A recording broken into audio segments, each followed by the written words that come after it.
Bienvenidos y bienvenidas a RAM, un podcast de la tecnología en el que hablamos sobre el desarrollo de videojuegos. Os habla Adrián Mesa y me acompaña Jorge Cantón. Muy buenas, Adri, ¿qué tal? Pues nada, hoy estamos aquí y vamos a hablar de sistemas de combate. Pues sí, la verdad es que hoy tenemos un invitado súper interesante. Es un designer que ha trabajado en tanto de level designer como de ahora es experto en combate, en diseñar sistemas de combate. Y tiene muchísimos años de experiencia, ha pasado por muchos sitios. Sí, más de 10 años, ha trabajado en Pyro, en Tequila, en Ninja Theory y ahora está en Playground Games. Sí, la verdad es que tocho el invitado de hoy, así que seguro que aprendemos mucho de él. Pues yo tengo muchísimas preguntas y de hecho, si te soy sincero, he tenido que tachar unas cuantas de la lista porque se me va la olla y le puedo preguntar lo más grande. Pues a ver cómo lo hacemos, porque a mí me ha pasado lo mismo. Pues nada, vamos a ello y a ver si no nos alargamos demasiado. Vale, a ver, vamos a ver.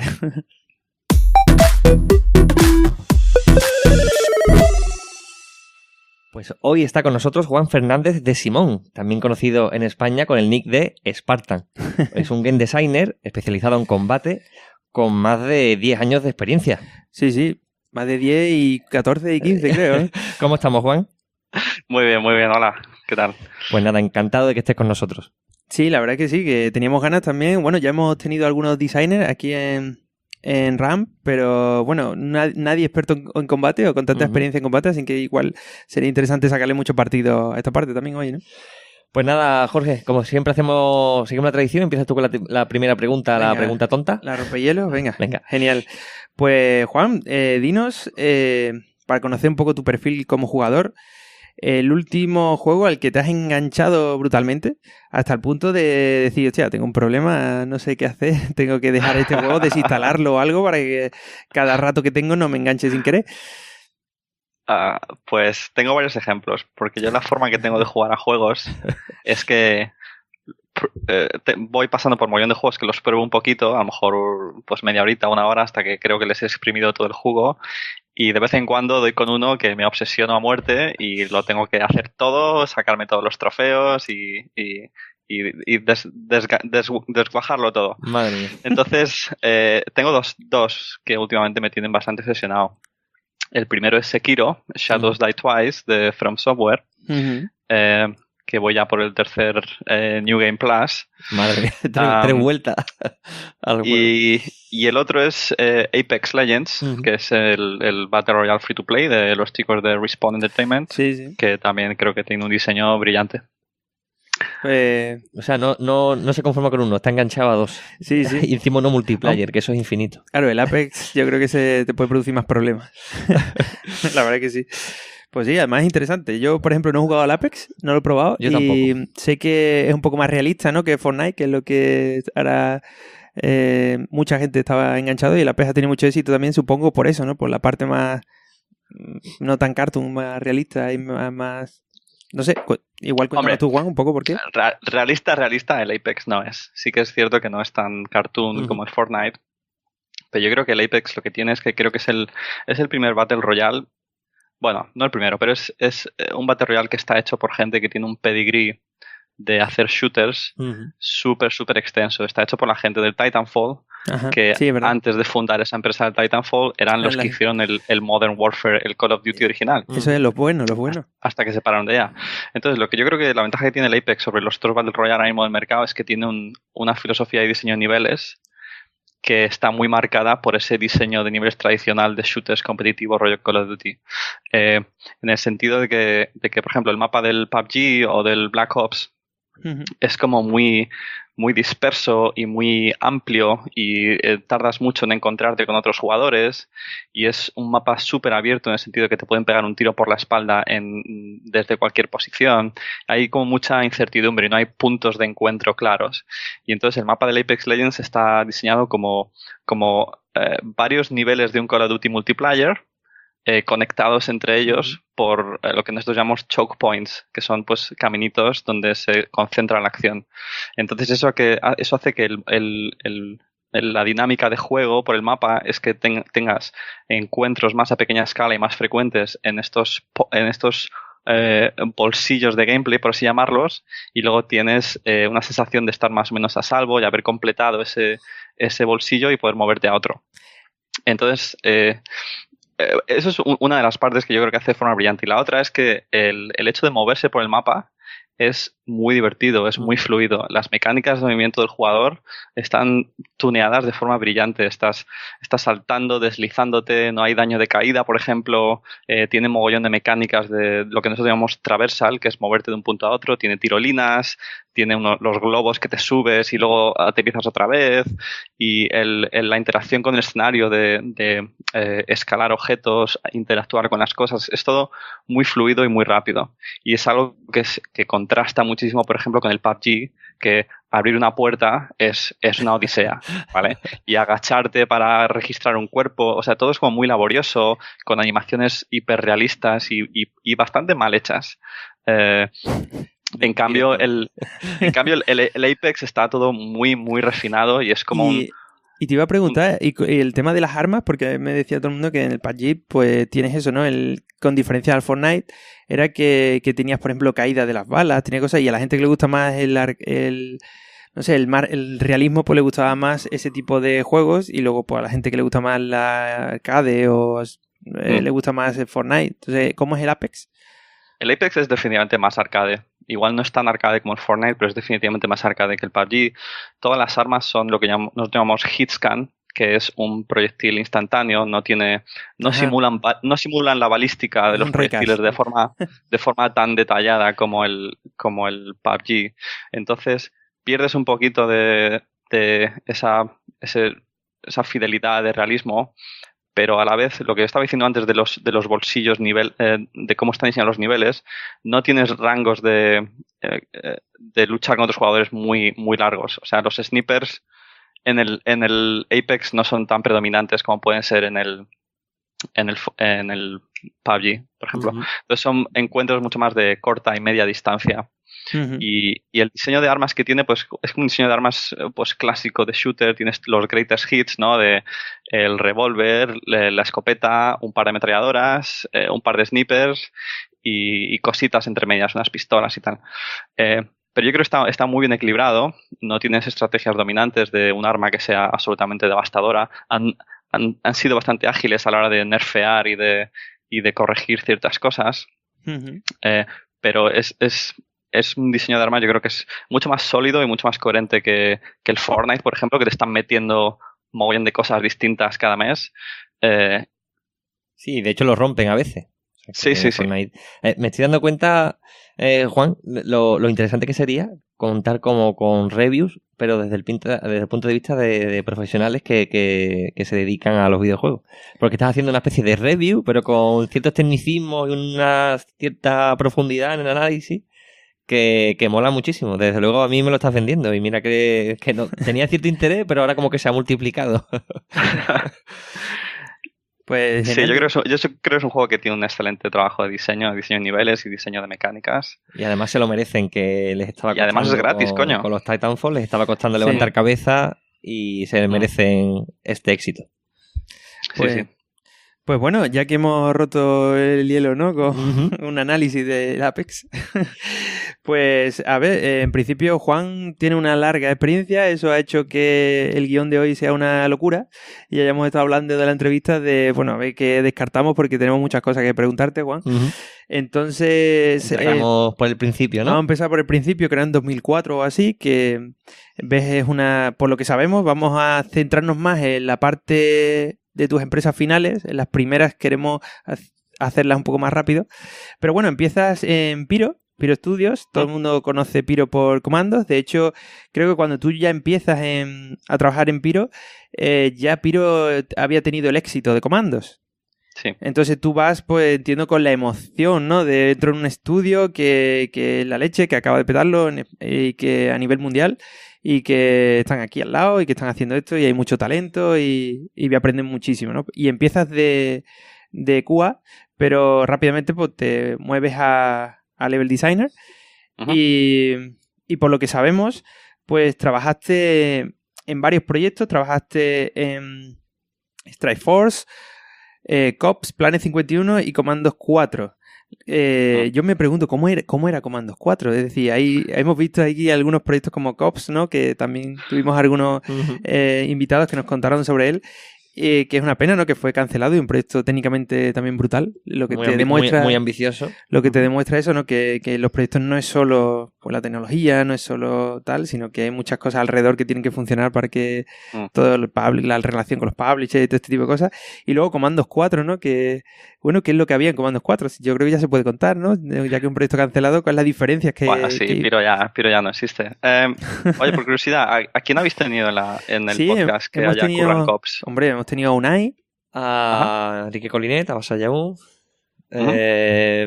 Después también que hayamos tenido aquí, que hemos hablado con gente cuando hemos ido a Madrid y tal, pero aquí en el programa. Sí, no, yo creo que ya está, Unai sobre todo, el que vino y estuvo contándonos sobre el engine, el trabajo en ello, pero después sí, la gente de Vertical Robot también estuvimos hablando con ellos, ¿no? Claro. Pero todavía no han venido al programa, claro. Próximos invitados.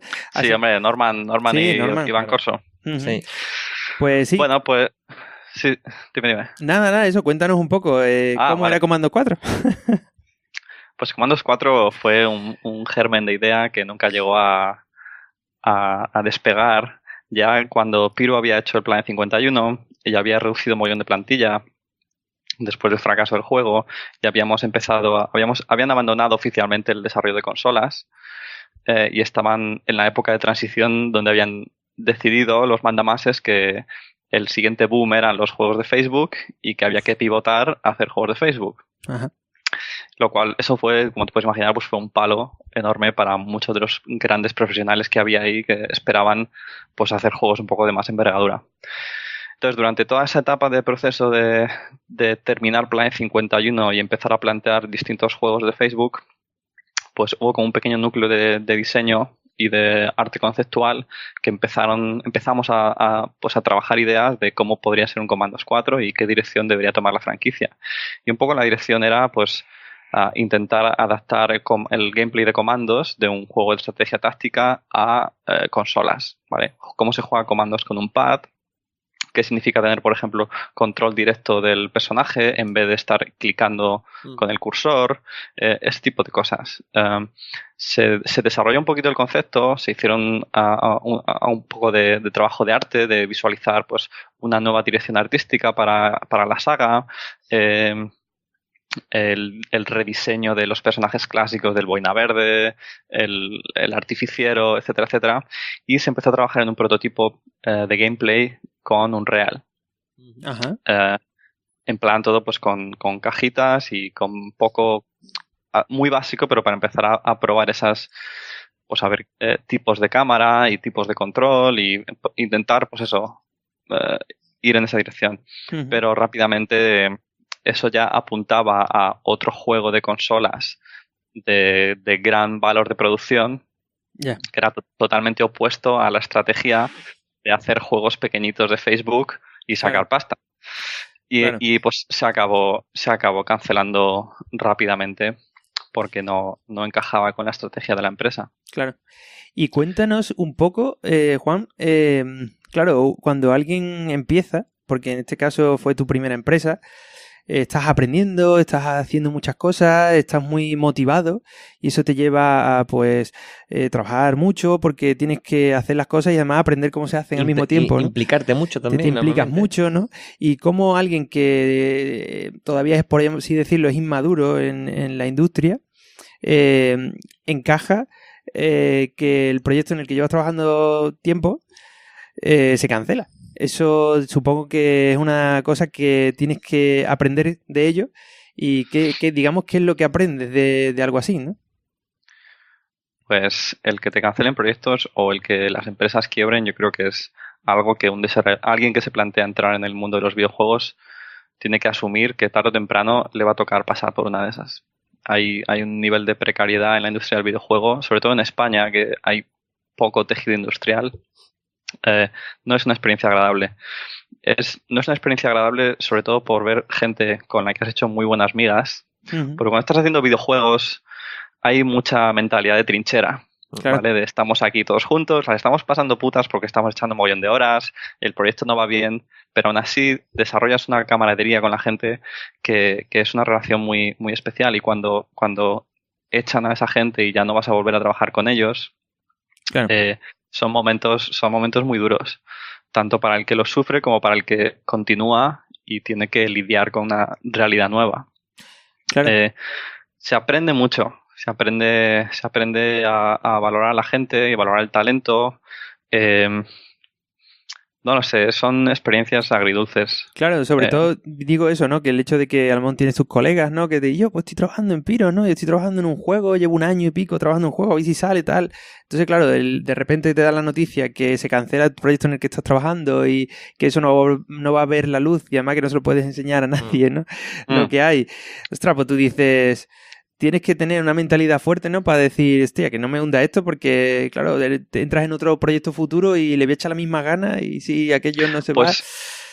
Pues sí, fastidia un poco, pero al final del día eres un profesional, te están pagando por hacer un trabajo y si toca hacer otro proyecto, pues se hace otro proyecto. Y tienes que tener un poco esa mentalidad de, venga, pues a otra cosa. Mientras haya trabajo, pues guay. Sí, y la empresa siga en pie, pues guay. Ese es el mejor de los casos. Sí. En el caso en el que se cierra el proyecto y se cierra la empresa y te ves de patitas en la calle y tienes que buscarte un curro en una industria que es bastante poco desarrollada, en el caso de España, pues es una putada muy gorda.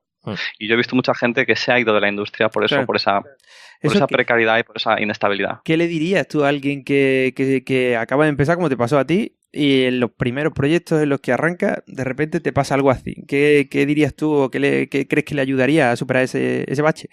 Pues ahora el panorama es muy distinto ahora de cómo estaba en el 2004 cuando yo empecé. Cuando yo empecé, Steam no existía. La escena indie no existía.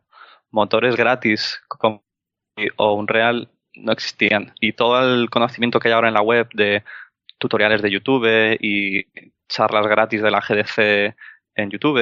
O sea, hay muchísima más información y muchísimos más recursos ahora, hasta el punto de que yo considero el tema de la educación especializada en videojuegos un poco conflictivo, porque creo que si realmente estás interesado y estás apasionado, tienes todo lo que necesitas de forma casi gratuita para embarcarte en el mundo de los videojuegos.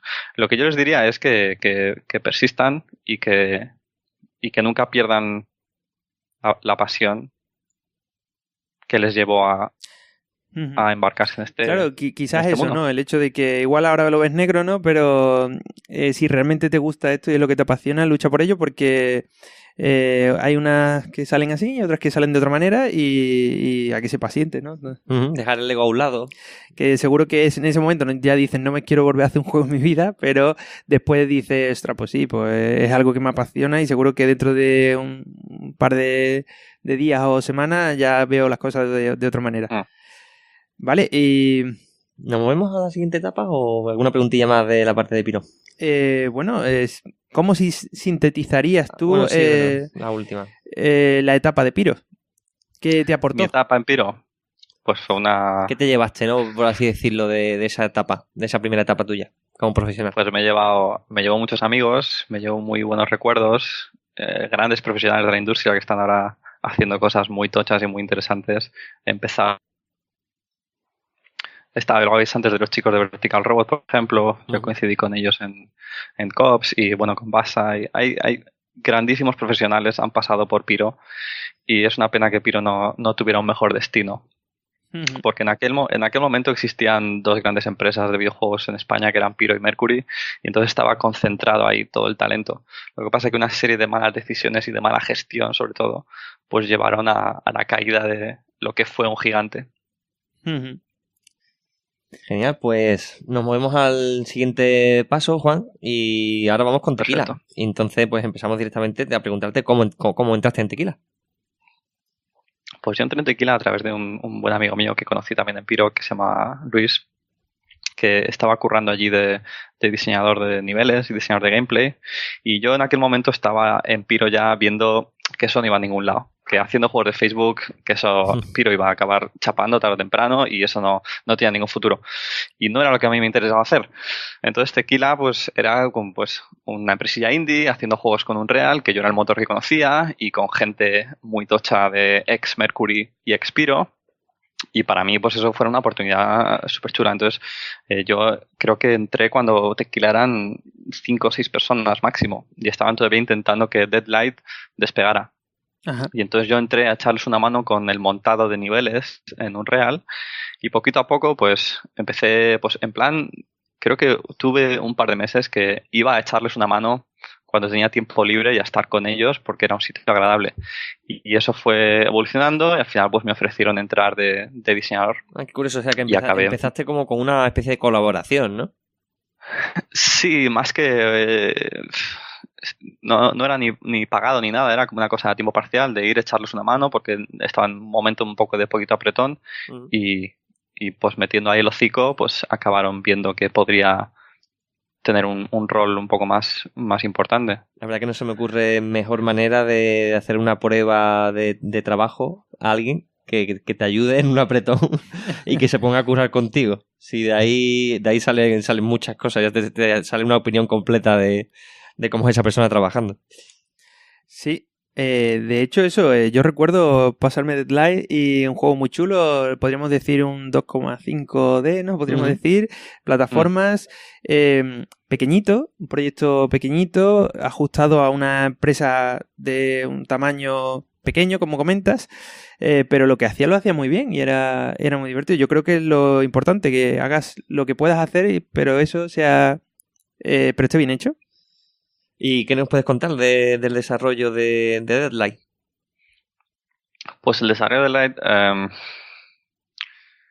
yo estoy muy orgulloso del trabajo que sacamos de Deadlight. No es un juego de 10, pero como dice Jorge, pues es lo que hace, lo que intenta hacer, lo creo que hace cosas muy bien. La dirección artística es muy buena, que es curro de César y de algunos muy buenos artistas que hay en Tequila que siguen a día de hoy. Yo estuve trabajando mucho en diseño de niveles. Yo hice varios de los niveles de la primera mitad del juego y trabajando también en la locomoción la navegación del personaje principal y las mecánicas de combate que había que eran muy muy sencillitas, que tenías pues un hacha, que podías empujar a los zombies, tenías un sistema de agarres, tenías pistolas y escopetas, etcétera. Ese fue un poco mi primer punto de contacto con lo que es el diseño de combate, que luego me ha llevado pues por el camino que me ha llevado. Ajá. El desarrollo fue duro porque era una empresa que estaba en proceso de crecimiento y hubo crunch y claro. Hubo pues mucha... Pero supongo que también hemos oído, ¿no? Que también hubo algún que otro crunch en algunos de los proyectos que también trabajaste en Piro, ¿no? Que ya tenías alguna experiencia, ¿no? Sí, bueno, ya cuando sales de Piro pues ya estás curado de espanto, entonces todo lo que te venga después pues es como, bueno, en peores plazas hemos toreado. Como los de Vietnam, ¿no? Sí, pero el desarrollo de Deadlight fue un poquito atropellado porque hubo muchos cambios en la historia y se cambiaron los niveles y había que hacer como mucho trabajo de cortapega y de intentar pues ajustar el scope de la visión del juego, de cómo de ambiciosa es la narrativa a la gente que tenemos y el tiempo que tenemos. Entonces hubo mucho curro. Y también tuvimos pocos recursos de programación durante el desarrollo. Creo que nunca hubo más de 2 programadores a la vez trabajando en Deadlight. Entraban y salían, hubo un poco ahí como puerta giratoria de programadores. Pasaba mucho que llegaba un programador nuevo, miraba lo que habían hecho los otros, veía que estaba lleno de chapuzas, decía, esto es horrible, tenemos que tirarlo todo y refactorizar. Empezaba a hacer eso, se quemaba mogollón, se iba, llegaba otro, y entonces era como un bucle infinito. Pero bueno, por lo menos el menú estaba de puta madre hecho. Entonces, sí, pasamos por varios problemas con la gente de programación. Entonces, nosotros como diseñadores tiramos de script a saco. Hay muchas cosas que deberían haberse hecho a nivel de programación de forma más sólida, estaban un poco cogidas con pinzas de script, ¿no? Hubo mucho trabajo manual de pues scriptar IA a mano y era como muy laborioso. Y ahí es donde se fueron muchas de las horas de crunch que hicimos nosotros en Deadlight intentando apañar los niveles. Pero yo lo recuerdo como una experiencia pues muy interesante.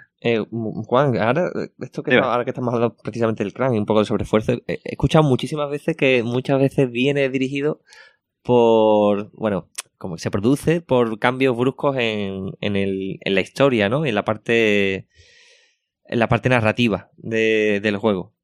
Y muchas veces me sorprende hasta lo rápido que es tomar una decisión de un cambio narrativo En plan de, pues mira, porque al final normalmente guionistas pues hay menos comparado con desarrolladores, artistas, etcétera. Y la cantidad de trabajo, me sorprende que muchas veces no se evalúe el coste humano de decir, vale, si es que cambiamos ahora la historia porque resulta que no acaba bien o porque no es suficientemente entretenido, pues hay que echar, yo qué sé, 1000 horas más de trabajo. Como que no suele haber ese razonamiento muchas veces. No sé si te ha pasado otras veces, que viene por ahí el Ojo que hay... Ojo que hay veces que pasa un poco al opuesto, que es, mira, no vamos a poder llegar a terminar este enemigo o esta mecánica de nivel o hay que cortar este trozo de contenido y eso tiene repercusiones en la historia, que es como un efecto dominó. Ahora hay que reescribir mogollón de cosas y cambiar mogollón de cosas. El crunch puede venir generado por mogollón de factores, pero uno de los más comunes es falta de no planificar bien las cosas y no entender al principio lo que nos va a costar hacer según qué cosas. ¿Cuánto nos cuesta hacer un enemigo? ¿Cuánto nos cuesta hacer una mecánica para el jugador o para el entorno? Entonces, pero el problema es que es muy difícil hacer eso al principio del proyecto, porque al principio del proyecto es cuando tienes menos información sobre cuánto te va a costar hacer las cosas. A no ser que estemos hablando ya de una secuela y dices, vale, el Call of Duty 8, ellos ya saben perfectamente o tienen muchas mejores métricas de cuánto les va a costar hacer un nivel o un arma del Call of Duty. Pero cuando estás haciendo algo nuevo, una IP nueva, en un género que no conoces, con un equipo nuevo, con una empresa recién fundada, a no ser que tengas gente súper experimentada en ese género de juegos, que no la teníamos, es muy difícil planificar. Y entonces, ese es el problema, que los videojuegos une a una creatividad y técnica y muchas veces pues lo que tú crees que va a ser divertido al principio no acaba siendo, hay que invertir más en encontrar... Es muy difícil de planificar y de predecir que va a funcionar bien. Entonces, casi que en ciertos contextos yo creo que el crunch es casi inevitable. Sí, supongo que el crunch viene de eso, de algo que no esperabas, que no estaba planificado, por así decirlo. Por eso todo este tema, ¿no? Pero, por ejemplo, sabes que con el último Red Dead Redemption 2 se puso muy de moda, ¿no? El comentar que hay muchos estudios AAA que quizás pues hacen uso o mal uso del crunch. Está estandarizado, porque, ¿no? En la producción de un videojuego, claro, básicamente. Entonces, ¿qué opinas de eso? ¿Qué opinas de los crunch que supuestamente hacen en las AAA y cómo tendría que evolucionar la industria? Eso es el lado perverso del crunch, que es cuando a nivel de producción tú ya estás planificando el crunch, ya estás diciendo, mira, vamos a poder hacer esto porque vamos a obligar a la gente a hacer X horas extra. Que en muchos casos no están remuneradas de ninguna forma. Claro. Eso yo creo que es ya un poco la avaricia llevada al extremo. Claro, el crunch significa como el momento decisivo, ¿no? El momento en el que algo... Pero claro, cuando todo el proyecto se convierte en un crunch, pues ya no tiene mucho sentido tampoco eso llamarlo ya, así. Cuando todo el proyecto se convierte en un crunch, pues es un infierno. Y ahí es donde salen los típicos artículos de Kotaku de profundidad de algunos desarrollos. Si no recuerdo mal, el último es el de Anthem. Que si te leen las historias de horror que salen de ahí de empleados que de manera anónima han contado las cosas que están viviendo ahí dentro, pues literalmente te deja con un trauma de psicólogo. Eso es literal. El tener estrés postraumático no es coña, ¿vale? Es un nivel de estrés y de tensión que no es bueno para la salud.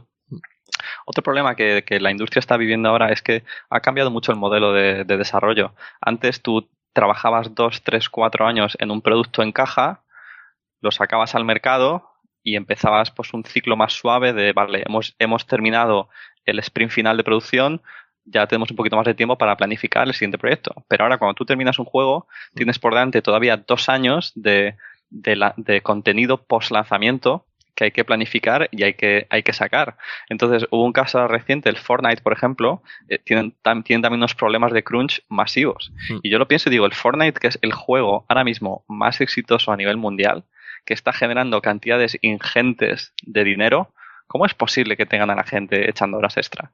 Y es por esa necesidad de updates constantes, hay que sacar el Season Pass 8 y cada semana tenemos contenido nuevo. Hay un calendario. Entonces, hay un calendario, entonces ahora antes el crunch terminaba, ahora es potencialmente infinito con los juegos de servicio, que digamos. Claro, pero eso es perjudicial, ¿no? Porque yo me acuerdo cuando también se vino Cherno al programa y estuvimos hablando con él también de este tema y comentaba eso, que él veía como había personas que se desencantaban o que decían, mira, yo ya participé en proyectos AAA, pero ya me salgo del AAA y quiero hacer indie o quiero hacer otro tipo de proyectos porque, a ver, ilusiona mucho cuando no lo has hecho nunca, pero cuando ya has pasado por él y ya baja un poco esa ilusión, valoras más el que durante esa época a lo mejor pues no has podido tratar mucho con amigos, no has podido, incluso has llegado a perder una pareja o algo así, porque claro, ya es algo que se extiende mucho tiempo. Entonces,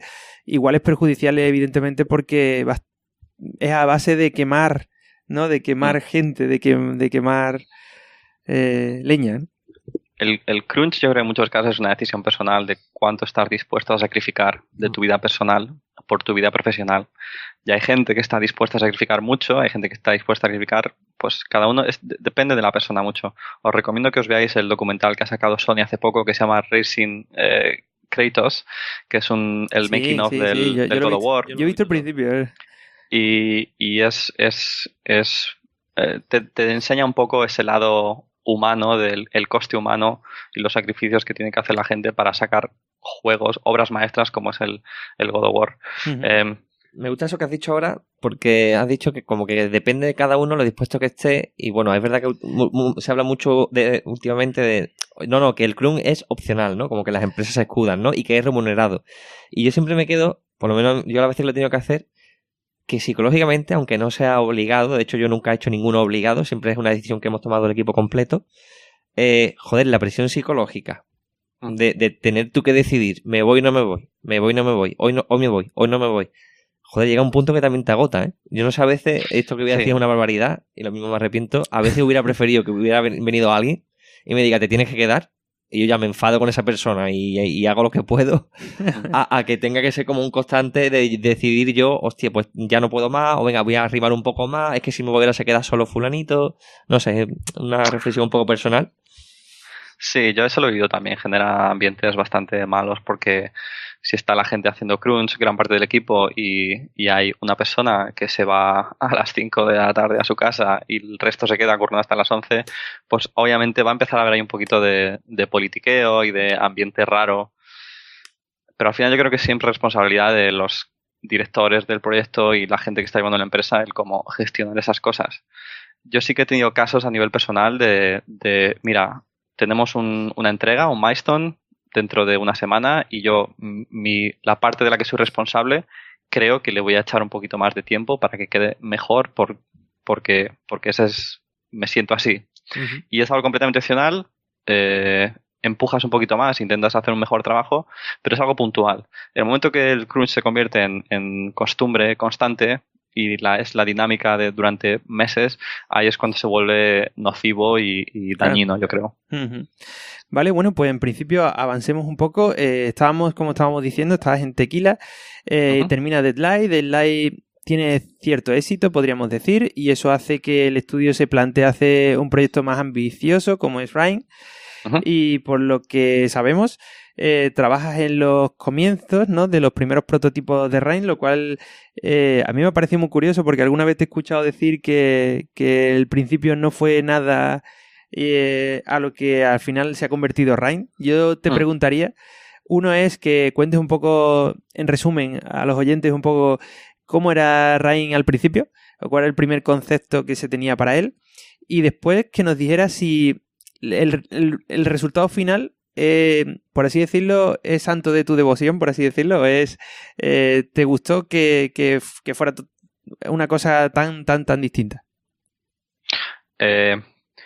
Bueno, lo primero es decir que creo que el Rain es un grandísimo juego, uh-huh. que tiene un trabajo de arte excepcional, tiene un trabajo de diseño muy elegante y muy minimalista, muy bien llevado.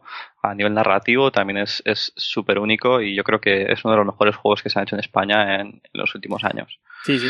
Es muy distinto, obviamente, de la visión que había originalmente del Rain. El concepto del Rain viene de José Luis Baello, que era el director de arte de Mercury Steam, del Castlevania Lords of Shadow y de Blade, etcétera, y de Raúl, que es el director creativo de Tequila.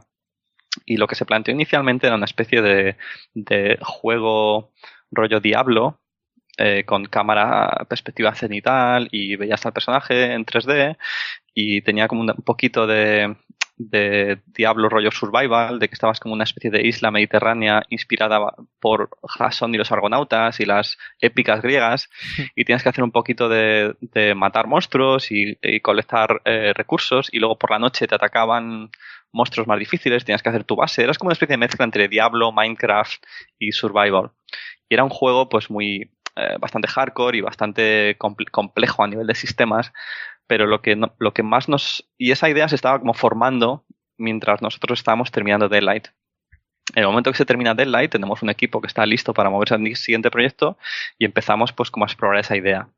Y cuando tuvimos discusiones iniciales, lo que vimos es que lo que nos gustaba realmente del concepto era la ambientación mediterránea y la dirección visual que se estaba estableciendo. Eso es lo que nos atrajo más. Poco a poco empezó a pivotar ese concepto original a algo más minimalista, algo más inspirado por Ico y Shadow of the Colossus. Uh-huh. El personaje al principio era como un espartano rudo, era como Leonidas de 300, y nos quedamos con detalles como la capa roja y los vestidos griegos, pero empezamos a moverlo más al niño para que tuvieras una sensación de descubrimiento y de maravillarte ante los paisajes. Se quería también tener una sensación de fragilidad y de inocencia, y entonces pues fue evolucionando del el espartano rudo al niño. Uh-huh. En ese proceso pues pasamos por varias etapas. Hubo una que era el juego Rime, el diseño que había era un poco más Zelda, donde tenías el niño y todavía había combate, había enemigos, tenías una progresión de habilidades que descubrías explorando la isla, pero poco a poco empezamos a eliminar juego, empezamos a eliminar mecánicas, de decir, vale, vamos a quedarnos realmente con lo que es el core de lo que nos gusta de la idea, que es explorar esta isla misteriosa y descubrir la historia que hay detrás. Y por un proceso de cortar de forma bastante directa, pues acabamos con el concepto de Rime. Que era bastante similar a lo que acabó siendo el juego, ¿vale? Uh-huh. Y una pregunta, yo te digo, y que vaya por delante, ¿no? De que a mí Rime, como comentabas antes, también es un juego que me encantó. La verdad es que me encantan los juegos de ese tipo, minimalistas. Además soy un amante de los puzzles, así que siempre mola mucho. Pero quizás yo siempre pensé que hubieran mejorado un poco más o le hubieran gustado a más gente si tuviera esa pequeña parte de combate que tiene Zelda, ¿no? El hecho de decir, tú exploras, tiene una narrativa interesante, todo eso, pero ese pequeño combate con enemigos yo creo que le hubiera aportado y que unas mecánicas y unas cosas que hubiera atraído también a otro tipo de público y que le hubiera ido muy bien. Lo que no sé si la decisión de recortar esa parte, como comentabas ahora, fue por el hecho de envergadura del proyecto, en plan de este proyecto tiene unas fechas y tiene unas cosas y tiene que terminar, o porque realmente pensasteis que era lo mejor porque era la mejor forma de transmitir la parte narrativa que tiene el juego. Pues yo creo que van más por ahí los tiros. O sea, a ver, esto es hace bastante tiempo, yo no me acuerdo perfectamente de cómo pasaron las cosas. Pero creo que la motivación fue menos el estar preocupados por el tiempo y los recursos, porque como ya sabes, Rime acabó desde que yo me fui, que llevamos ya año y pico, casi 2 años, tardaron 3, casi 4 años más en sacarlo, o sea, fue un desarrollo muy largo. Uh-huh. Yo creo que fue más motivado por el cuál es el corazón del juego, que es la exploración, la resolución de puzzles y la narrativa y el descubrimiento de ese misterio. Lo que sí que nos quedamos es, vale, no queremos combate, pero sí que se puede mantener un poquito de tensión, que es lo que te da el combate. Entonces tienes elementos como las sombras que te persiguen, uh-huh. Tienes el águila. Tienes pinceladas de tensión que no es directamente estoy pegando espadazos, pero sí que te transmite una sensación parecida. Entonces yo creo que es una forma elegante de incorporar esos elementos. Uh-huh. Vale, y bueno, entonces, como has comentado, curiosamente, más o menos después de 1 año y pico, 2 años de desarrollo, a mitad del proyecto de Rime, decides irte de Tequila uh-huh. a Ninja Theory. Cuéntanos un poco por qué de esa decisión, ¿no? ¿Estabas en medio de un proyecto o te surge una Sí. necesidad muy buena o querías probar algo fuera? Cuéntanos un poco. Bueno, pues durante ese tiempo que estuvimos trabajando en la dirección inicial de Rime, hubo mucho prototipado, mucho hacer demos para publishers, intentar vender el proyecto. Había muchos más pitches de otros juegos que no acabaron saliendo a la luz en los que también trabajamos. Era una época un poco dispersa. Uh-huh. Y yo por aquel entonces, pues ya, como ya dije, el cierre de The Light fue bastante intenso y yo estaba un poco desencantado con Tequila y con cómo se estaban haciendo las cosas ahí. Y empecé a buscar cositas fuera y había empezado a desarrollar como un interés por la parte de diseño de mecánicas y diseño de combate. Y lo que hice fue básicamente mirar en Europa qué estudios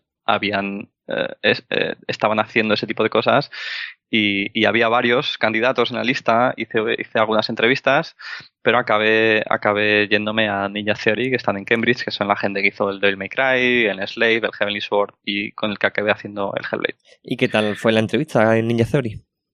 Pues muy guay, la verdad que conectamos, o sea, hice entrevista con un par de diseñadores que estaban trabajando allí también y fue pues una sensación de esta gente pues sí, o sea, sabe mogollón y me encantaría aprender de ellos y eran también bastante, no hubo choque cultural de ningún tipo, eran muy abiertos y muy dicharacheros y no sé, hubo buen feeling, ¿no? Uh-huh. Y creo que pues sí, fue una decisión acertada. Supongo que el portfolio que tú llevabas, ¿no? Era pues los proyectos, ¿no? Los que habías estado trabajando y ya con eso era suficiente o te hicieron algún tipo de prueba o algo. Bueno, a ver, Ninja Theory tiene fama en Inglaterra por ser uno de los sitios que es más con el que tiene un proceso de selección más duro. Uh-huh. Hacen varias etapas de entrevistas, hacen un test de diseño, de mecánica, de diseño de enemigos. Y bueno, pasé por todas las etapas y para allá que me fui. ¿Y qué tal el cambio de España a Inglaterra? Pues es una de esas experiencias que te obliga a madurar, porque no te queda otra. Yo cuando estaba viviendo en Madrid, pues estaba compartiendo piso y estaba todavía un poco, pues eso, a mi bola, pero cuando te vas a un país nuevo, nunca has salido, nunca has trabajado fuera de España y tienes que alquilar un piso, tienes que pagar las facturas de la luz y de internet y tienes que vivir. Era la primera vez que yo vivía solo, entonces pues te obliga a tomar más responsabilidades, ya buscarte la vida. Aparte que también es un entorno de trabajo pues bastante más exigente y mucho más serio, mucho más organizado. Entonces es como pues eso, que te obliga a madurar a pasos agigantados. Pero es una experiencia muy bonita y yo recomiendo que si la gente tiene la oportunidad de vivir en un país distinto y experimentar una cultura distinta, eso te va a enriquecer mogollón. Juan, tuviste la suerte de trabajar en Hellblade. Uh-huh. Y te quería preguntar si a ti ya te contrataron directamente para trabajar en ese proyecto o una vez que tú entras, ese proyecto empieza a surgir y se empieza a plantear. Bueno, yo cuando yo entré en Ninja Theory, Hellblade no existía todavía como uh-huh. proyecto. Yo entré a trabajar para un proyecto también muy ambicioso, AAA. Sí. Tenemos aquí, tenemos la chuleta que es verdad, estuviste trabajando en Disney Infinity, que me ha saltado uh-huh. ese paso. Y como queríamos ir directamente a la parte del Hellblade, de ahí que me haya hecho el salto en el tiempo. Entonces, reformulo la pregunta. Cuando estabas allí, ¿cómo surge ese proyecto? Hellblade. Sí. Sí, pues... Claro, te digo, lo que nos ha llamado la atención es que te hemos oído decir muchas veces, ¿no? Que en Hellblade no erais un equipo muy grande. Uh-huh. Uh-huh. Y claro, decíamos, bueno, entonces entiendo que paralelamente tendría que haber también más proyectos. Entonces, ¿de qué manera surge ese proyecto? Claro. Y cómo tú que estás allí, pues dices, pues yo me meto en este proyecto que está saliendo nuevo. Es algo que viene de arriba o un grupo de empleados empieza a decir, joder, me gustaría hacer esto, tal y cual. Yo creo que si nos juntamos unos cuantos lo podemos hacer. ¿Cómo surgió? No, pues para dar un poco más de contexto a la respuesta, uh-huh. Ninja Theory desde su inicio había sido siempre una empresa que hacía un solo juego, ¿vale? Hicieron el Heavenly Sword, luego hicieron el Slave y luego hicieron el DMC. Entonces toda la empresa trabajaba en un único proyecto a la vez. Uh-huh. Lo que pasó es que ellos se dieron cuenta después de hacer Devil May Cry que en su opinión el modelo de desarrollo AAA no era sostenible y que lo que había que hacer era fragmentar un poquito la compañía y hacer varios proyectos pequeños en vez de un único proyecto grande donde te la juegas todo a una. Claro, diversificar un poco, ¿no? Diversificar un poco, ¿vale? Entonces, a partir de ahí, pues hubo se crearon como varios equipos indie pequeñitos dentro del global de Ninja Theory. Hubo unos intentos de hacer juegos para realidad virtual, otros juegos de móviles, otros juegos más de consola tradicionales pero de menor ambición. Había también bastante proyectos de trabajo por encargo, como pudo ser el Disney Infinity, que era un poco lo que financiaba el resto de proyectos internos. Uno de esos proyectos internos que surgió fue Hellblade, que surgió de la visión de Tamim, que es el director creativo y uno de los directores de la empresa, y fue siempre como su proyecto y su proyecto personal, ¿vale?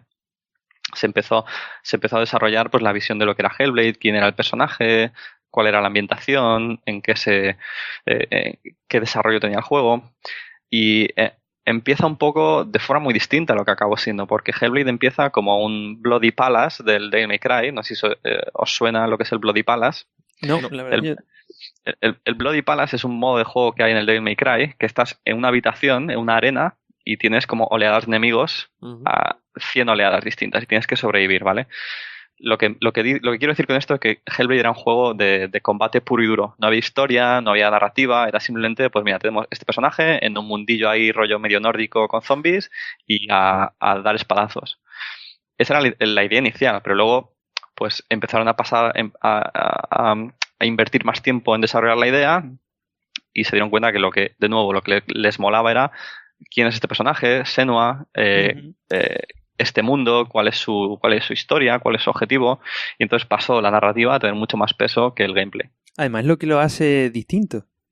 Porque Correcto. Si lo hubieras dejado en eso que estabas comentando ahora, pues quizás así hay varios tipos Habría de juegos. sido un juego mucho más genérico. Yo creo que del momento que surgió la idea de la psicosis, de hacer un juego que intenta representar de forma fiel esas enfermedades mentales, pues ahí es donde pivota todo el diseño y dice, vale, esto es el corazón del juego, esto es lo importante.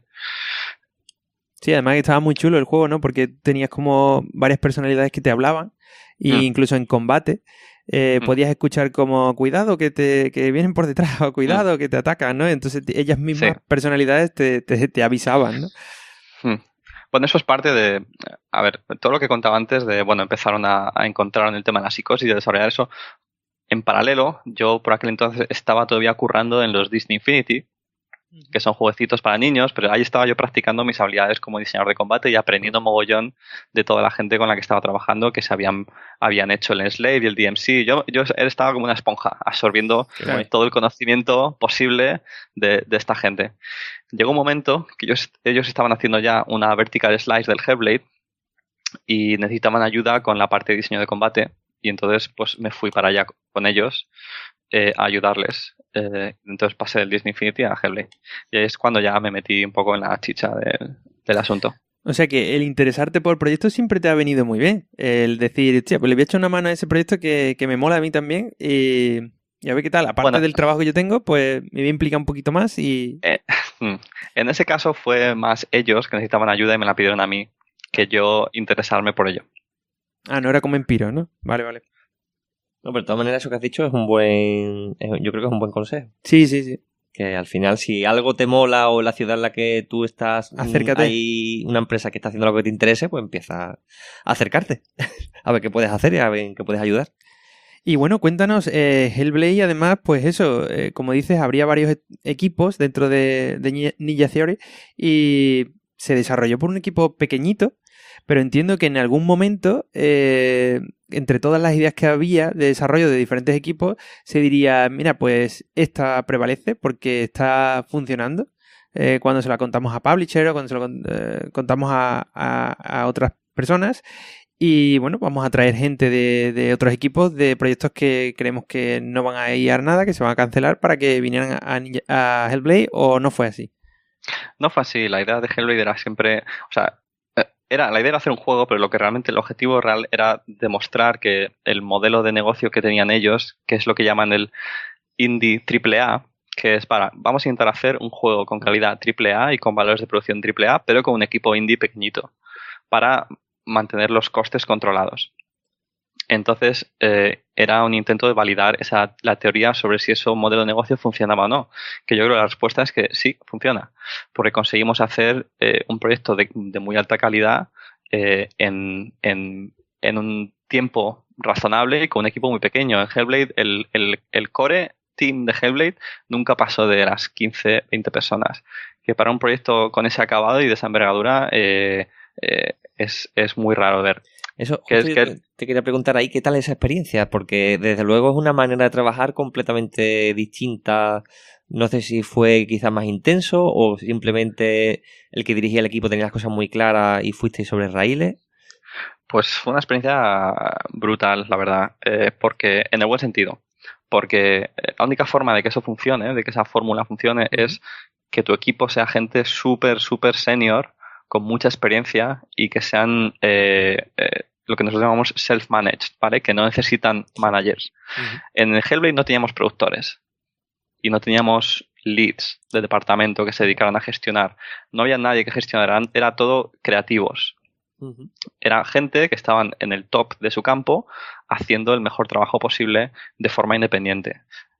Por eso pudimos hacer Hellblade con un único diseñador de sonido, un único diseñador de efectos, un único artista de entornos, 2 animadores, 3 programadores y 2 diseñadores. O sea, había 2 diseñadores en Hellblade. Estaba yo haciendo todo el combate y otro diseñador haciendo todos los niveles. Que eso yo cuando hablo con gente de otras empresas AAA, flipan en colores, porque es una cantidad de trabajo increíble. Sí. La única razón por la que pudimos sacar eso adelante fue, primero, porque había un espíritu de colaboración y de comunicación muy, muy bueno, porque teníamos un Real, que es un motor que es súper, súper bueno y tiene unas herramientas increíbles para hacer ese tipo de juegos y te permite iterar de forma muy rápida en animaciones, escenarios, personajes, etcétera. De hecho, Unreal se interesó también por el proyecto, ¿no? Porque recuerdo la presentación en el que se veía la protagonista movida en tiempo real, y se presentó como una característica nueva, una característica novedosa del engine. O sea que también había gente cercana de Unreal, ¿no? Sí, o sea, Hellblade tiene muchas decisiones muy, muy interesantes. El hecho de centrarse en un único personaje, que es Senua, significa que invertimos meses, casi años, en perfeccionar ese personaje y hacer un personaje de calidad increíble. Hasta tal punto de que Epic iba a utilizar un personaje de Paragon, que era uno de sus propios juegos, para demostrar esta tecnología que iban a meter en el engine, pero cuando vieron nuestro personaje dijeron, madre mía, pero esto es la hostia, podemos utilizarlo. Y entonces ahí empezó la relación entre Epic y Ninja Theory. Qué guay. Conseguir esa llamar la atención de esa manera. Y una pregunta que también tengo yo, y has comentado el tiempo de desarrollo de Hellblade, ¿cuál fue? Pues depende. La primera fase de concepto inicial creo que fue 1 año, luego hubo 6 meses de intentar montar esa vertical slice y luego ahí es cuando entré yo y ya empezamos a cambiar un poquito el sistema de combate y ya el juego empezó a tomar forma final. Y a partir de ahí creo que fueron 2 años de desarrollo. O sea que unos 3 años y medio, 4 3 años y medio. Sí, pero de ese año y medio inicial, básicamente se tiró todo. Claro. Todo lo que había hecho se tiró y el juego se hizo realmente en 2 años. Claro, lo que pasa es que ya habéis sacado muchas cosas en claro, supongo, ¿no? De todo el trabajo previo de la preproducción, la vertical slide, tenéis claro qué queríais y qué no queríais. Y eso también supongo que os permitiría ir más rápido. Pues quería aprovechar, ya que eres el primer game designer especializado en combate que viene al programa, que le cuentes a nuestros oyentes en qué consiste el trabajo de un combat designer. Pues el diseñador de combate es como un diseñador de juego normal, lo único que está centrado en las mecánicas de combate del juego, que eso implica generalmente pues el personaje que tú controlas, qué tipo de acciones puedes hacer en combate, qué tipo de movimientos tienes, habilidades, cómo puedes fluir de una habilidad a otra, cómo puedes hacer combos o cancelar de una cosa a otra. Incluye también mucho trabajo de diseño de enemigos, ¿vale? Que es a qué tipo de enemigos te enfrentas, cómo se comportan, cómo se mueven, qué tipo de interacción hay entre los enemigos y tus habilidades. Y también incluye el trabajo de lo que es diseñar los encuentros de combate, que es crear la arena donde transcurre el combate y cualquier tipo de mecánicas o elementos que haya. Y, pues, por ejemplo, pues decidir, pues mira, vamos a tener este tipo de enemigos en esta zona y cuando entras en combate con ellos, vamos a traer refuerzos de este tipo en este punto. Es un poco como scriptar lo que es una escena de combate de una peli, por ejemplo, de cómo se introducen los elementos, qué timing sigue las cosas. Toca muchos palos, pero es principalmente diseño de enemigos y diseño de mecánicas. Y de la narrativa ya te viene información del combate, como acabas de comentar, que si el combate se va a surgir en esta arena, ¿no? Y esta arena a lo mejor es especial porque en los bordes hay lava y entonces también no solo combates contra enemigos, sino que también el propio escenario te puede dañar o hay elementos móviles en el escenario que te dañen. Eso también te viene información de la parte narrativa, entonces. Bueno, más que de la parte narrativa, viene de la parte de diseño de niveles. Ajá. Depende de la empresa y de cómo se haga el combate. Hay mucha colaboración con los diseñadores de niveles. Muchas veces tú lo que haces es que tú diseñas un enemigo y trabajas en un enemigo en un mapa aislado y luego tú no eres el que lo utiliza en el juego. Realmente tú se lo das a un level designer que dice, vale, el level designer mira una escena y dice, tengo que hacer una escena de combate. Pues tengo estos enemigos, pues los voy a introducir así, los voy a combinar así. Y tú en ese momento ya no tienes control sobre eso, pero lo que hay que hacer es comunicar con el diseñador de niveles para que él entienda qué tipo de enemigos combina mejor con otros, qué tipo de espacios favorecen este diseño de enemigo. Si tienes, por ejemplo, un enemigo que hace ataques de carga, pues si me lo pones en una plataforma con que puede caer a la lava, pues eso es una estrategia que el jugador puede utilizar. Claro. Pero si me lo pones en un pasillo estrecho donde el jugador no tiene forma de esquivar, claro, pues es un desafío mucho más difícil, ¿no? Es entender esa relación entre el espacio, los enemigos, las habilidades del jugador y las habilidades del enemigo. ¿Y qué dirías que es lo más difícil de diseñar un sistema de combate? Porque claro, entiendo que cuando ya hay mucho escrito, pero cuando te enfrentas a un juego nuevo y quieres hacer un nuevo sistema de combate o quieres de alguna forma meter algunos elementos novedosos para que no sea algo que ya se ha visto antes y que sea siempre igual. En el caso de Hellblade estaba, como decimos, algunos detalles como el tema de las voces que te hablaban, tal. Entonces hay elementos nuevos que aportan algo diferente. ¿Qué dirías tú que es lo más difícil cuando te enfrentas al diseño de un sistema de combate? Pues lo más difícil yo creo que es encontrar ese equilibrio entre todos los ingredientes que hemos hablado y que las herramientas que das al jugador encajen bien e interactúen bien con las habilidades de los enemigos. Y sobre todo que esa experiencia de combate no se vuelva repetitiva, que el juego tenga suficientes ingredientes para que tengas una variedad y una frescura cada vez que juegas. Es también muy importante la sensación de control y la satisfacción de atacar a un enemigo y que encaje el ataque y que tengas un feedback bueno de efectos de partículas, animaciones vistosas, efectos de sonido y que tengas esa sensación de que realmente tú eres el personaje y estás haciendo lo que estás viendo en pantalla. Pero te pregunto, ahí has comentado algunos elementos, ¿no?, que parecerían que irían en una fase posterior, el tema del sistema de partículas o el tema de un sonido específico. Es decir, ¿también participáis conjuntamente con otros equipos para decir, no, aquí requiero que para que mole más tiene que tener este sistema de partículas o algo así? ¿Eso es decisión también de Combat Design?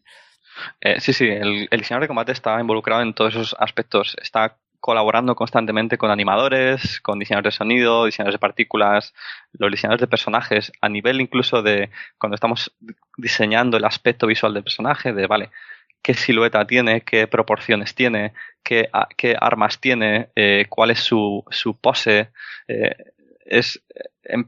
O sea, tienen muchísimas etapas de desarrollo. Incluso antes de empezar a implementar nada en el juego hay muchísima discusión y muchísimo razonamiento que tiene que ocurrir en el paso previo. Sí, yo como comentabas antes, que era importante, ¿no?, que los combates fueran de alguna forma satisfactorios, ¿no?, que tuvieras un momento de euforia, por así decirlo, ¿no? Es como cuando dicen con la forma de crearte la adicción a algo, ¿no? El tema de que tiene que haber una euforia y luego un momento de disforia cuando dejas ese momento. Yo recuerdo, por ejemplo, en God of War, que hemos hablado antes también, cómo yo siempre decía que qué divertido era combatir en ese juego. Es decir, a mí me encantaba, por ejemplo, el efecto del hacha, el que lo lanzaras y luego lo pudieras atraer y eso también golpeara enemigos. A mí eso me parecía de las cosas más flipantes que se han hecho. Sí. Me parecía súper satisfactorio. Me recordaba mucho a X-Men cuando Magneto lanza un cuchillo, se clava un cuchillo en la mesa, en la mano a un enemigo, a una tío que había en un bar, lo coge, se lo lanza en el pecho a otro, lo vuelve a traer el cuchillo y se lo vuelve a clavar en la mano al que estaba. Me recuerdo una cosa así y me parecía flipante, era una cosa súper satisfactoria. Yo creo que lo mejor del sistema de combate de God of War es esa sensación, ¿no? Lo que nosotros llamamos el combat feel, que es cómo se siente el combate, y es pegar hachazos y utilizar todas las habilidades rúnicas y regresar el hacha a tu mano. Todo eso tiene un feedback y da un feeling que es súper, súper adictivo. Decir, vale, quiero tirar el hacha 1000 veces porque mola mogollón recogerla. Y entonces, a mí eso lo que me dice es que la idea de poder tirar el hacha y luego devolverla a tu mano es importante, sí, pero donde realmente se va el 90% del trabajo de diseñador de combate es en afinar cómo funciona exactamente, cuántos frames tarda el hacha en volver, cómo gira, cómo tiembla el controlador cuando recoges el hacha, cómo el shake de cámara, esos detallitos que son pues un poco imperceptibles, todos suman y realmente crean esa sensación de juego, pero es en ajustar esas cosas microscópicas donde se va la mayoría del tiempo de diseñador de combate, y es lo que realmente marca la diferencia entre una acción que se siente bien y una que es como te quedas como neutral. Otro desarrollador que hace esto de forma magistral es Platinum Games y Capcom, desarrolladores japoneses que realmente dar espadazos con Dante es como, vale, es adictivo en sí mismo, es un espectáculo visual. Y una pregunta que iba a hacer respecto a este sistema también es, algunas veces, o sea, yo por así decirlo soy programador y he intentado ponerme en el rol de diseñador y, ostras, una de las cosas que a mí me ha costado mucho más trabajo intentarlo cuando he intentado diseñar algo ha sido el hecho de cómo ajustar la dificultad, ¿no? Porque, por ejemplo, vemos como antes hablabas de Sekiro, uno de los juegos en el que el combate dicen que es muy complejo, ¿no? Que viene de la saga de ellos que hacen ese tipo de combate. Es decir, ¿cómo decir? Porque claro, cuando tú estás diseñando el combate, has jugado tantas veces que tú conoces la mecánica. Es como en el Cuphead, ¿no? Que una vez que te conoces la mecánica del enemigo, te la puedes pasar, pero de primeras tú ves aquello y dices, esto es imposible. Entonces, el cómo ajustar el hecho de, ostras, yo llevo mucho tiempo ya diseñando esto y trabajando en él, yo esto y lo termino, le puedo ganar al enemigo, pero a lo mejor una persona que arranca y que empieza a aprender la dinámica, que esto sea equilibrado para él, es una cosa, me parece compleja. Pues a mí me parece súper sencilla, porque lo único que hay que hacer es darle el mando a alguien y hacer playtesting. Pero depende a quién le da el mando, pues yo siempre digo, la gente de QA de la gente de Sekiro, esa gente era tocha, ¿eh? A ver, o sea, partimos de la base de que tú estás haciendo un juego que tiene una audiencia a la que intentas lanzar ese juego. ¿Cuál es nuestra audiencia objetivo, que llamamos nuestro target audience? Partimos también de la base de que hay una intención a la hora de diseñar un sistema de combate. Queremos que sea una experiencia muy desafiante y por rollo Dark Souls o Sekiro, entonces se diseña con esos parámetros. O queremos hacer un juego más accesible que lo pueda jugar mi abuela o un niño de 10 años, como en el caso del Disney Infinity. Entonces los parámetros son distintos. Pero asumiendo que tenemos una audiencia objetivo y una intención, pues haces split testing con esa audiencia, las teorías que estás proponiendo de, vale, la gente entiende esto, los controles son intuitivos, este enemigo es muy difícil, ¿por qué? No entienden este ataque o esta animación no se anticipa lo suficiente como para que puedas reaccionar a ella. Hay muchísimas cosas que van a saltar a la vista en el momento que le das el controlador a alguien y empieza a jugar y tú calladito, claro, y se te empiezan a caer las lágrimas, ¿vale? Entonces lo que tienes que hacer es repetir ese proceso la máxima cantidad de veces que puedas hasta ir puliendo todas esas aristas. Y la adaptabilidad de un juego, decías, te has comentado, ¿no? Pues voy a hacer el combate, los quieres más complejos, quieres más... Pero hay otros juegos que te ponen una IA que se va adaptando también al jugador, que a lo mejor empieza de una forma, pero si ves que no eres capaz de ganarle, para no frustrar al jugador, bajas parámetros del enemigo para que le resulte más posible pasárselo y más gratificante, y no lo abandone, ¿no? Sí, por supuesto, eso también, el tema de la dificultad adaptativa. O sea, la experiencia ideal, y esto no es solamente combate, es cualquier juego, es que el desafío que tú le estás planteando al jugador esté dentro de una banda que encaja con la habilidad o el skill del usuario. En el momento que el desafío es muy fácil o es muy difícil, pues se pierde esa sensación de flow que digamos, ¿vale? Uh-huh. Entonces la dificultad adaptativa lo que puede ayudar es a corregir esas bandas y ajustarse a la habilidad del jugador a través de unas métricas y de unos parámetros que tú puedes cambiar dinámicamente ahí on the fly. Yo creo que es algo está todavía muy por explorar, que pocos juegos invierten en el tema de la dificultad adaptativa, y creo que tecnologías nuevas como el tema del machine learning pueden ayudar mucho en ese sentido. Pero es un poco todavía una frontera por explorar en no solo diseño de combate, sino diseño de juegos en general. Hay ejemplos muy buenos, como estamos hablando antes del Left 4 Dead. Fue uno de los juegos pioneros de utilizar el concepto del director, que se ajusta al rendimiento de los jugadores e intenta darles una experiencia customizada, ¿no? Me gustaría ver más cosas como esa en los juegos. Yo diría que quizás de las pocas veces que, por lo menos que yo sepa, que se ha ejecutado tan bien. Porque muchas veces el problema de la dificultad adaptativa es que se implementa y muchas veces no funciona bien. Y en el momento que no funciona bien, rompes completamente. Tú no sabes, por ejemplo, si ese usuario quiere seguir enfrentándose a un reto y de repente le vas a la dificultad y lo aburres, ¿no? O sea, es un problema que es bastante... Y complica mucho el testeo de la experiencia. Sí. O sea, es un tema complicado. Te quería preguntar, Juan, porque antes has hablado, ¿no? Precisamente que trabajas con programación, con el tema de arte, de animaciones, sonido, todo. Entonces, al final, y esto sí que tengo un poco de experiencia por los juegos en los que he trabajado, cuando estás haciendo un sistema de combate, estás como un poco en el medio, ¿no? En el ojo del huracán. Y tienes la capacidad de generar mucho trabajo. Y quería preguntarte, has hablado de la importancia de la comunicación. Pero ¿hasta qué punto es suficiente para coordinarte con los programadores y con los artistas? ¿O simplemente es necesario un trabajo de ida y vuelta? Porque te puede pasar perfectamente que te pasa una animación y cuando tú empiezas a hacer el sistema de combate te dices, joder, no me vale la animación. Es que lo he intentado, no me vale, es demasiado lenta, lo que sea, venga, hay que ajustarla. O ahora el programador le dice, mira, es que necesito que antes de que llegue el ataque el enemigo haga no sé qué y de repente pues rompen, ¿no? Lo que el código soporta lo rompe o las animaciones no valen. ¿Cómo llevas esto? Pues mira, la filosofía que teníamos en Ninja y que tenemos ahora un poco en Playground también es que las herramientas de edición que tenemos y la forma que tenemos de crear combate desde el punto de vista de diseño permite al diseñador cambiar todas esas cosas sin depender de programadores ni animadores. A mí me da una animación y si veo que el timing no me gusta, puedo modificarla sin tener que hablar otra vez con el animador, que me la reexporte, que me la pase y yo probarla otra vez. Y lo mismo a nivel de programación. Entonces, la filosofía, que es un poco lo que hace Unreal, es lo que llaman dar poder al diseñador y que ellos sean los que crean el contenido y lo pueden cambiar. Y un poco los programadores están más creando sistemas que sean muy flexibles y muy fáciles de tunear por parte del diseñador.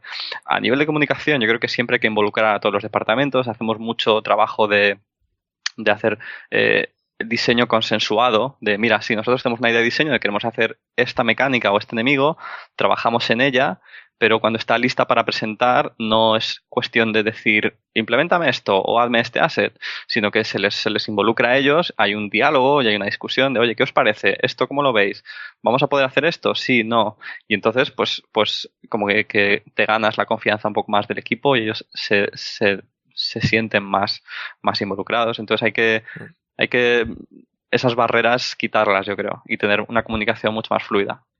También tengo curiosidad por saber cómo empiezas a prototipar un sistema de combate, porque tienes tantas dependencias por lo que acabas de decir, de hecho ahora tienes dependencias de herramientas, ¿no? Y también necesitas un mínimo de contenido que son las animaciones con las que alimentar esas herramientas y empezar a trabajar. Sí. Pero tu primer paso a la hora de diseñar un sistema de combate, lo primero que haces, ¿qué es? ¿Cómo empiezas tú?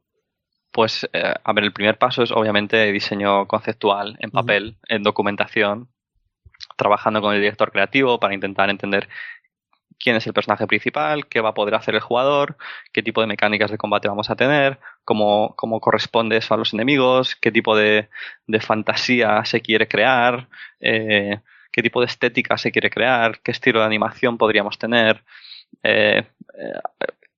tipo de cámara, tratamiento de cómo de violentos vamos a ser, qué tipo de cosas queremos ver en el juego. O sea, hay mucho trabajo conceptual primero. Pero luego, a la hora de implementar, lo primero es necesitas tener un sistema de animaciones. Bueno, yo cuando hablamos de sistemas de combate estoy asumiendo que estamos hablando de un juego rollo Hellblade, sí. DMC, pero porque obviamente los shooters tienes también un sistema de combate, pero es muy distinto. Pero bueno, tienes que tener como mínimo un lenguaje de script y un sistema de animaciones y alguna forma de crear una lógica que te permita enlazar una animación con otra y establecer una serie de reglas de, vale, en este punto de la animación va a ocurrir esto y si le pegas al enemigo, él va a hacer esto otro y ahí es cuando ya empiezas a crear pues una dinámica de combate entre el jugador y el enemigo. Y después, respecto a la inteligencia artificial, porque has dicho antes que sí. Evidentemente también es súper importante el diseño de los enemigos. ¿Hasta qué punto tú te involucras en el diseño de esa inteligencia artificial de los enemigos? ¿O en qué te influye, ¿no? Al menos, en plan... No sé si tiene unos límites, en plan, te dice, oye, la inteligencia artificial soporta esto, o tú tienes herramientas con las que también puedes diseñarlo. Es un poco la pregunta. Pues obviamente en ese punto yo creo que al principio del proyecto le damos una información a los programadores de IA y le decimos, mira, el combate va a ser generalmente en arenas pequeñas, sin obstáculos dinámicos y entre 3 y 6 enemigos como máximo. Y ellos ya cogen esa información y dicen, vale, pues vamos a trabajar con esto.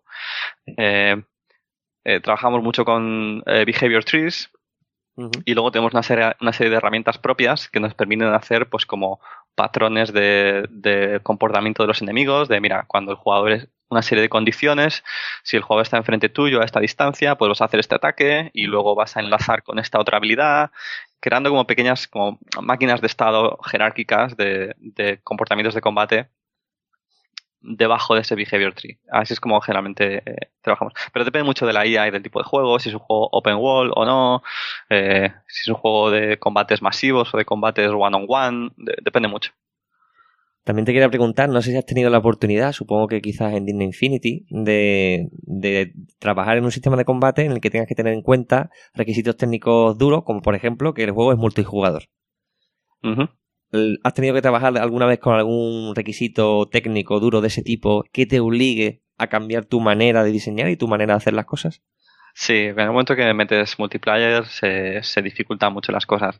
Disney Infinity no era multiplayer online, era cooperativo. Aunque no, creo que tenía un componente online. El tercero, ¿no? No estoy seguro. Sí. Bueno, sí, tenía el modo Toy Box ese que podías invitar a gente. Bueno, a ver, en el caso del Disney Infinity era un juego muy sencillito de combate. No era tan importante la sincronización como lo puede ser en un Street Fighter, por ejemplo. Claro. Que tienen que las cosas encajar en los frames concretos. Hay tecnologías específicas, como es lo que llaman el Rollback Engine, que es lo que utiliza los Street Fighter, que es un juego que es un sistema de combate como que registra todos los inputs y luego los rebobina y los... Es un proceso mucho más laborioso y tienes que preocuparte de cosas. En el momento que tienes combate de jugador contra jugador, balancear el sistema de combate es muchísimo más complejo. Es que estuvimos hablando precisamente con Mario. Ah, sí. Y nos estuvo contando, ¿no? De cuando... Claro, fue un cambio claro, como programador fue un cambio de paradigma total. Sí. Y que venían pues de Castlevania y que claro, sí. Con Riders, al tener que hacer tanto tiros como combate de melee en multiplayer, pues que ahora mirando atrás dice, joder, todo lo que me parecía difícil de Castlevania es que ahora me parece fácil. Sí. Sí, es multiplayer complica muchísimo. Yo personalmente no he tenido que plantear un sistema de combate para un juego multiplayer todavía, pero bueno, oye, nunca se sabe. Pues así que te quería preguntar, esto ya es un tema personal, ¿cuál sería el enemigo o sistema que hayas diseñado del cual te sientas más orgulloso? Pues mira, yo me lo pasé muy bien haciendo los enemigos del Disney Infinity, que eran los enemigos de Star Wars de la precuela, el General Grievous y los droidecas y los Magna Guards. Yo era muy friki de Star Wars y sobre todo de la serie animada de las precuelas, del Clone Wars, que está súper chula. Pero el que realmente estoy más orgulloso yo creo que es el enemigo el boss del Hellblade, que es el Balraven, que es el hombre cuervo. Uh-huh. Que tenía un moveset súper ágil y no sé, durante todo el desarrollo fue el enemigo que era más divertido de enfrentarte a él, y hay un muy buen trabajo de animación. El diseño del personaje también es bastante creepy, bastante original, y yo tengo muy buenos recuerdos de pasármelo muy bien implementando ese personaje. Si hubieras tenido más tiempo o recursos, ¿qué te hubiera gustado añadir a Hellblade? Pues el mayor problema de Hellblade a nivel de... Bueno, no problema, pero una de las cosas de las que me arrepiento es de no haber hecho más playtesting, ¿vale? El equilibrado del juego cuando salió, nos pasamos bastante del balanceo, por ejemplo, de la vida de los enemigos. Uh-huh. Tardabas mucho en matarlos hasta el punto de que el combate se volvía bastante repetitivo. Y eso fue también problema porque se recortó bastante la historia hacia el final del desarrollo y nos quedamos un poco sin ideas de exploración ni de puzzles, y la solución por defecto es: no sabemos qué hacer, más combate, hasta el punto que ya se volvía un poco repetitivo hacia el final. Yo creo que un mejor balanceado del daño y la vida de los enemigos y uno o dos tipos más de enemigos que le aportaran un poquito más de variedad podría haber estado guay. Otro problema también que tuvimos durante el Hellblade es que tardamos mucho en darnos cuenta de que esa cámara que teníamos al hombro, rollo God of War, era perfecta para mecánicas de combate a distancia, como un hacha que lanzas o un arco, o etcétera. Entonces yo creo que haber tenido un poco más de variedad en las mecánicas de combate, de introducir alguna mecánica de combate a distancia, de darle al personaje un arco o algo así, podría haber ayudado mucho. Y por último, yo te quería preguntar, ¿qué te gusta más, Bayonetta o Devil May Cry? Es la típica que siempre cuesta contestar.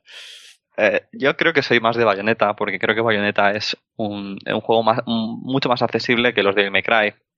Los Devil May Cry, incluso el último, el 5, que yo pensaba que lo iban a modernizar un poquito más, sigue teniendo cosas un poco extrañas, como que tengas que estar bloqueado en un enemigo para poder esquivar ataques. Entonces yo creo que el Bayonetta tiene esa sensación de espectáculo brutal y de control y de fluidez que tiene el Devil May Cry también, pero es más accesible en términos de juego.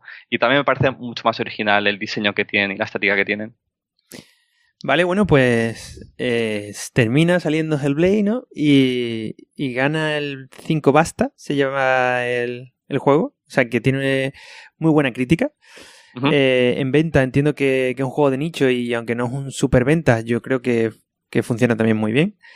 Uh-huh. Y entonces el estudio supongo que estaría muy contento con el desarrollo y con el equipo que habíais trabajado en Hellblade, pero curiosamente tú decides irte. Sale una oferta porque Hellblade lo peta tanto que empiezan a caerte ofertas de otros estudios, o ¿qué te hace moverte de Ninja Theory? Pues yo ya sabía que me iba a ir de Ninja Theory antes de terminar Hellblade, porque yo estaba viendo que los proyectos que había después no me iban a interesar demasiado, porque iban en una dirección que yo no me apetecía, y la experiencia de Hellblade fue una de esas de: mira, ha sido muy duro, ha sido muy bonito, pero no lo repito, ¿vale? He aprendido mogollón y estoy súper orgulloso del proyecto y del equipo, pero hasta aquí. De hecho, yo, antes siquiera de que hubiera salido Hellblade al mercado y que salieran todas las reviews, yo ya había firmado con Playground. Ajá. Sin saber que Hellblade cómo iba a funcionar. ¿Y el tema de que decides que fue muy duro es también por dedicación al proyecto? Fue un proyecto también no echamos mucho crunch, irónicamente, pero hubo bastante incertidumbre, bastante cambio, se reescriben las cosas y no sabemos cómo terminar o sea, para que te hagas una idea, estábamos... Bueno, esto no... Nada. Fue el cierre de Hellblade fue duro. O sea, duro y de decir, no llegamos, uy, hemos llegado, ¿vale? Solo tuvimos una oportunidad de hacer Submission. Fue, bueno, apuramos bastante, intenso, porque realmente intentamos hacer el mejor juego posible y estamos ya apurando las cosas demasiado, yo creo. Pero bueno, el caso es que yo necesitaba un cambio y un cambio de aire. Y bueno, te vas a un estudio también muy tocho, Playground Games.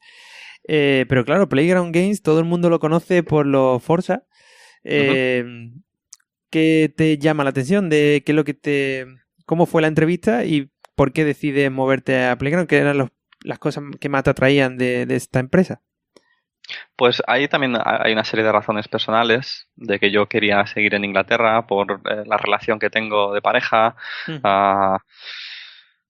Y entonces yo las opciones que había dentro de Inglaterra pues me parecía la más adecuada. Lo que me atrajo realmente de Playground es que es un estudio que ha dominado completamente un género, que es el género de los juegos de coches. Creo que son los mejores del mundo haciendo juegos de coches y realmente tienen una ambición de ser los mejores del mundo en otro género, que es los juegos de acción RPG de mundo abierto, que es el proyecto en el que estoy trabajando yo.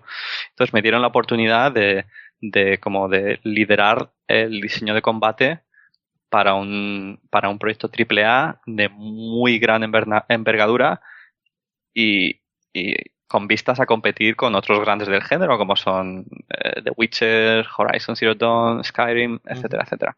Ajá, entonces, es una oportunidad, yo creo, bastante rara, bastante única. De las que no se puede rechazar, ¿no? Como dirían. Sí, es una de esas ofertas que no se pueden rechazar. Claro. Y entiendo que entonces no trabajas en nada de juegos de coches, sino que, como comentas, trabajas en un proyecto nuevo que es desconocido, que no se sabe todavía nada. Además, creo que llevas 1 año y poco trabajando en Playground, corrígeme si me equivoco. Y entonces, 2 años ya, creo. ¿Cuánto? Va a ser 2 años. Vale, 2 años. Entonces entiendo que un juego de la envergadura que comentas, quizá todavía le queda un poco para que lo veamos salir a la luz, ¿no? No puedo comentar en eso, obviamente. Vale. Ahí lo dejo. Vale. Perfecto. Vale, y una cosa que te iba a preguntar es, al menos no sé si nos puedes contar, ¿con qué tecnología trabajas allí? Porque lo que sé es que Forza tienen su propio engine que se llama Forza Tech, que es el que utilizan. Entiendo que ese engine está totalmente tuneado para coches, para juegos de coche, para el Forza. No sé si en el nuevo proyecto tenéis también un motor propio para ese tipo de juego o si utilizáis una herramienta como Unreal en la que tú ya tienes bagaje, ¿no? Experiencia.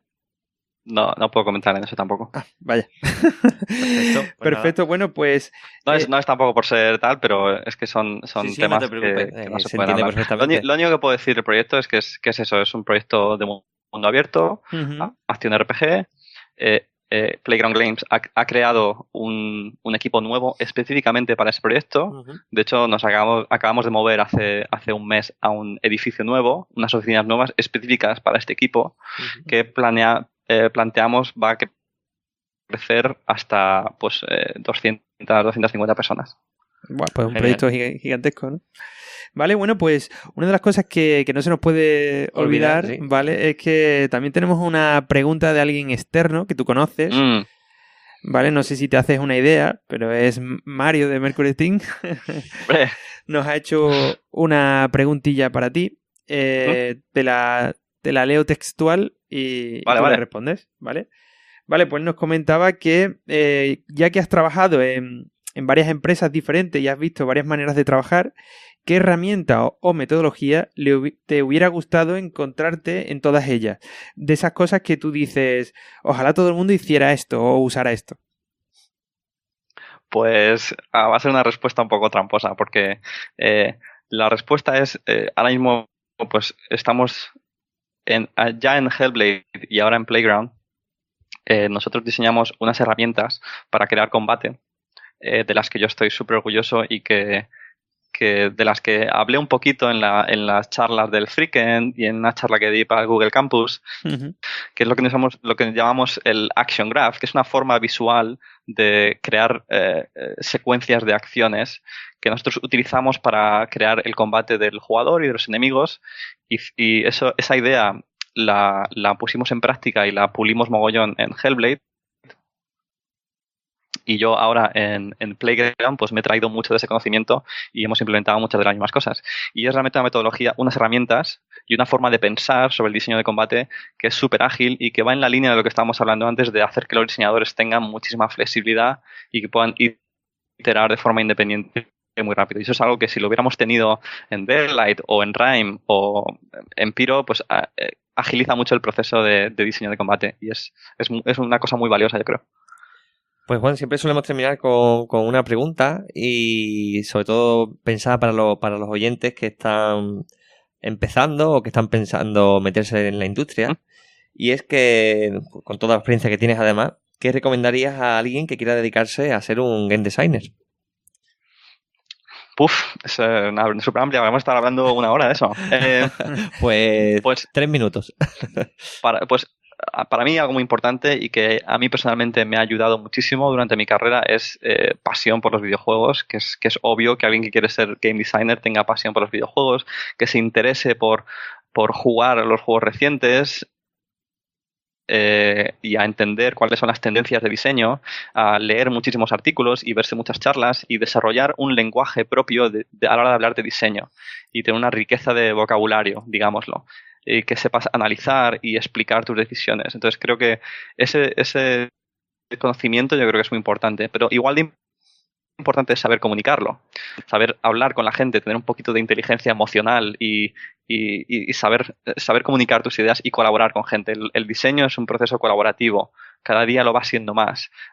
Ya los tiempos en los que el diseñador escribía una Biblia de 90 páginas y se la daba a un programador y le decía implementa esto, ya ha pasado. Ahora estás mucho más colaborando constantemente con gente, el diseño evoluciona, se tiene que comunicar eso. Entonces, el ser un buen comunicador es un skill imprescindible para un game designer, yo creo. Vale, pues... Me encanta como consejo. Además, se puede aplicar, diría, a todas aquellas personas que se quieran dedicar a hacer videojuegos. Los skills de comunicación son cada vez además más valorados. Se puede aplicar a la vida. Sí, no, bien, a la pareja, a los amigos, a todo. Sí, pero tener empatía. Sí, pero es cierto. Poder hablar con la gente. Como hablábamos al principio, que lo que es la producción de un videojuego conlleva aunar a un montón de disciplinas distintas, gente de diferentes disciplinas, de arte, de diseño, de programación, de música, ¿no? Entonces, claro, cada uno tiene un lenguaje y es importante ser capaz de transmitir tus ideas de una forma que el resto de equipos también lo entiendan. Y que de alguna forma, supongo en el caso de Level Design y cuando trabajas con otros compañeros también de Level Design, cada uno tiene sus propias ideas, el ser capaz de adaptarte, no de solo quedarte con las tuyas, sino ser capaz de aunar ideas y mejorar y terminar teniendo mejores ideas y conceptos que sea de la fusión de varias ideas buenas o pequeñas ideas buenas de varios, ¿no?